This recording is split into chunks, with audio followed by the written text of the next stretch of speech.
Un premier grand jugement de Dieu était attendu sur la terre.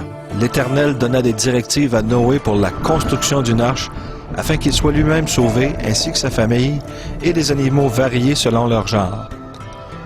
Il semble que la race humaine avait été corrompue par des anges déchus, les fils de Dieu, les Néphilim, nom dérivant du mot hébreu « néphal » qui signifie « tomber ».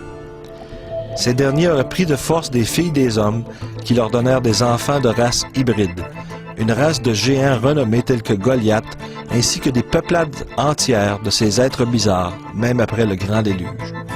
Et il arriva, quand les hommes commencèrent à se multiplier sur la face de la terre, et que des filles leur furent nées, que les fils de Dieu virent les filles des hommes, qu'elles étaient belles, et ils se prirent des femmes d'entre toutes celles qu'ils choisirent. Genèse 6, versets 1 et 2.